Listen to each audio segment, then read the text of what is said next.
Hello, my name is David Shin, and this is my A1 Creativity and Productivity. In this presentation, I'll be focusing on ChatGPT, a service of conflicting emotions. I'll start off with a brief introduction of ChatGPT from my experience using the service. ChatGPT is a service that relies on a language model developed by OpenAI and is trained through data and unsupervised learning, which is where the model is trained to identify features and patterns of input data, broadly speaking. Its purpose is to assist users with information and answering questions. Here are some examples of rather broad questions I asked ChatGPT, such as what is love and what is the study of oceanography, to which it gave me detailed responses. However, ChatGPT has the ability to answer very specific questions in short answer formats, seen here with me asking what is the meaning of love under the context of food, and what are 4 ways the Pythagorean theorem can be used in oceanography. The service is clearly highly intelligent in providing me with information on a broad range of topics, but I want to see and gauge how intelligent the service is in answering more emotional and conceptual questions, which is why I beg the question, how emotionally and conceptually intelligent is ChatGPT? I first asked ChatGPT itself, to which it responded stating that it doesn't have emotions or consciousness and how its ability to reason may not be the same as a human's. This response is going to be a common trend as I continue to ask it more questions. I wanted to gauge the objectivity of responses, so I gave it very philosophical questions seen throughout these slides. The more philosophical questions it got, the more the AI started to emphasize itself as a machine learning model, to where it had no personal morals or beliefs. For conceptual questions, ChatGPT had no problem answering them seen here.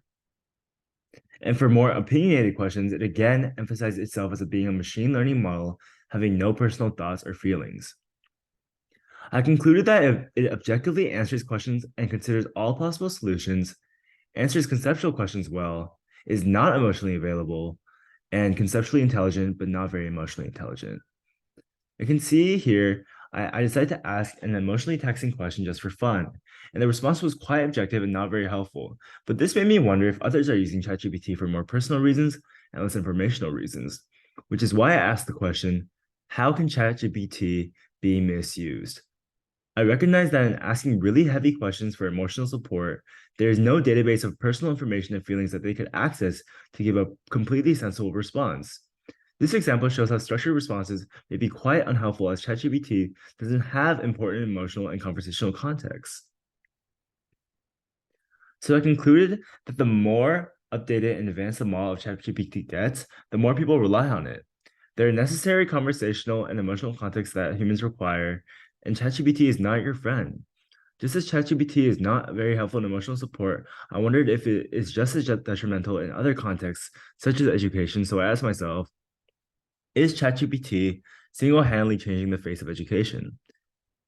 It should be noted that ChatGPT may no longer be a resource to some, but a crutch, and ChatGPT's highly intelligent model is already being used by students to do a majority of the work for them. It's too accessible and too easy to use, and there's not a balanced approach to learning things. However, a new AI service named GPT-0 was built to combat the abuse of ChatGPT in written assignments.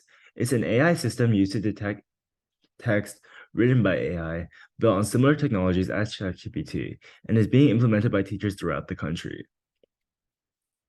Overall, I've come to realize that ChatGPT could be useful for people to expand their knowledge on unknown information, but abusing ChatGPT may result in a dependency of objective information and a decline in personal creativity, emotions, and opinions. Thank you for watching.